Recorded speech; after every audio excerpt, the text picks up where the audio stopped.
It's if we say Brusabra Minoka say Nipa ni Niabra or slay on social media be a kind of wasem the wife of a chairman Wontumi. So why is she trending and what is really going on? It's if we video was screens no so yeah that's why it is chairman Wontumi one of many wives or much we second or third wife just say what social media of less now you could see in the background she has a lot of cars, a lot of fleets of cars and now the car nature G1 win and you couldn't mind you'll be at a say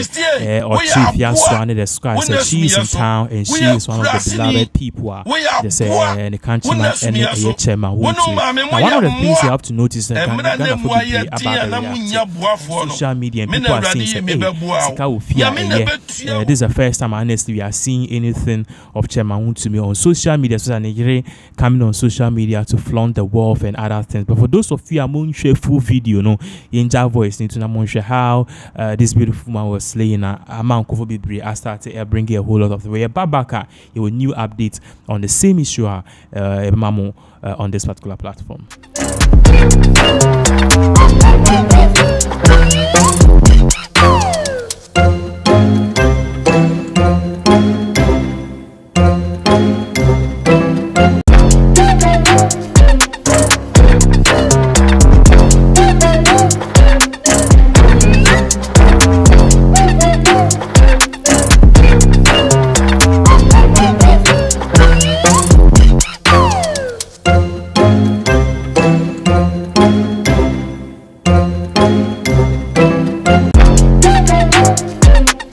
Sebe unni asem ho ansa na waka eni amanfo abatla empia sebe unni asem ho ansa na waka eni amanfo abatla hye na nkasa me na wo kasa de na wo trend number 1 e wo Twitter enam sansem we yenya the likes of ye chidema widows association a omo ewo ya waso west omo babontene ababe kasa e de afa ho twemu se John ansem we a wo kan ye ne de wa nya ade and what said Bobekasa and some winter and you been more crack say beya anka court and I say a police for and picking it up because Okoka asema fa obi wo and a leader Hassan kunu say name say or you be na oye MP ya waso west and no free mu and no Okoka says a leader ne kunu dia is a very derogatory statement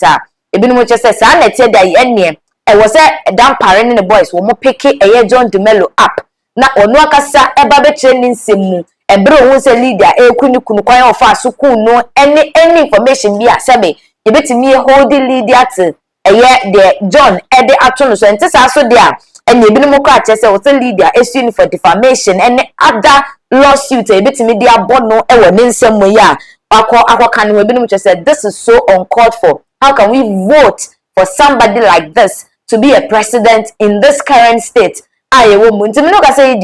lot of conversations was answered me John Dumelo no social media so and at the fact say people who are following a leader house are no the die-hard supporters no omunso ababe kasa omuchemu said this is so bad and the fact say media general omo presenter no no entimi ama John Dumelo and retracting a statement there and there no omo kind of disappointed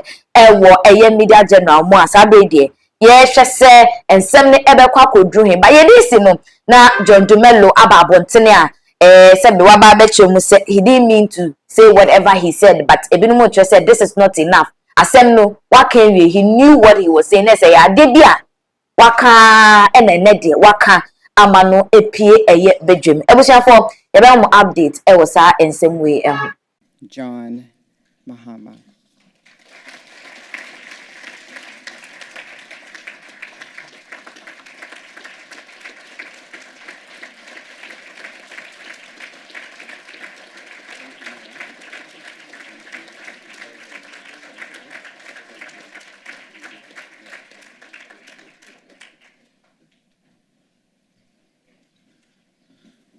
Thank you. Good morning.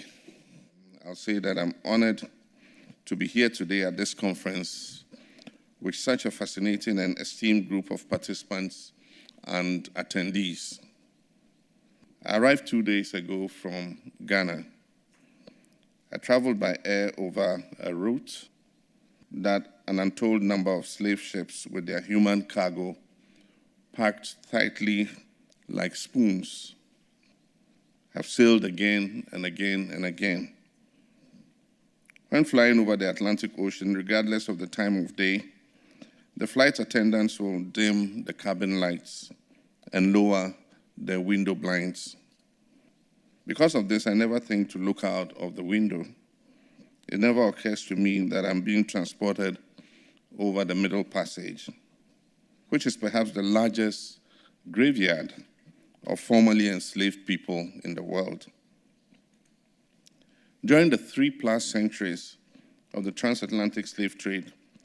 more than 12.5 million once free African men, women, and children were carried from their homelands as enslaved people to islands in the Caribbean and countries in the Americas. On every voyage, roughly 10 to 20% of the people being transported did not make it. They died from disease or abuse, and their bodies were thrown overboard. Or they decided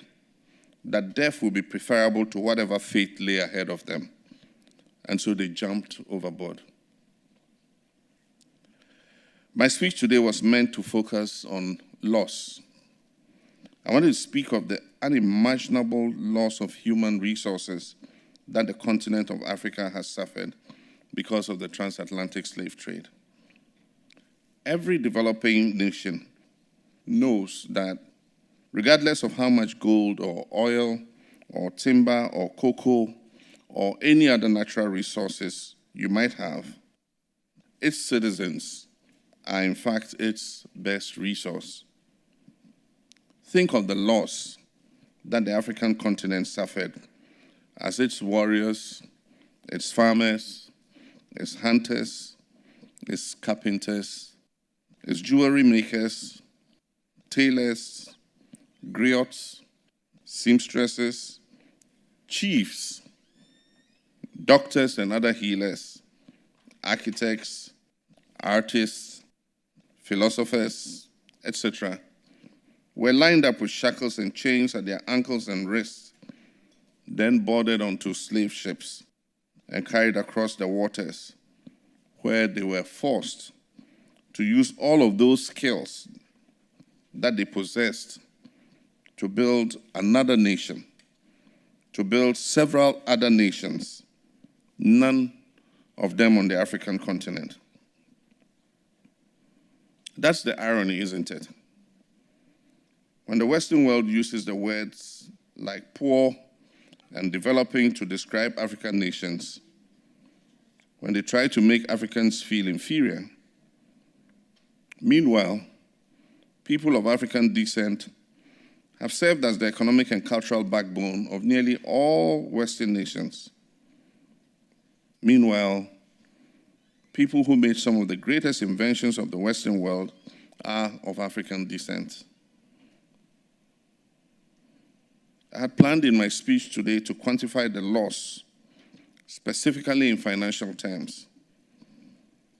From the arrival in North America of the first slave ship in the 1600s until the lowering of the colonial flag on African soil in 1990, the West's interest in Africa has primarily been financial, primarily profit-making. What and how many natural resources to extract? Then too, how to use those resources for economic gain. Sugar plantations,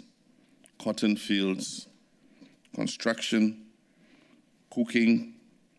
cleaning, all these required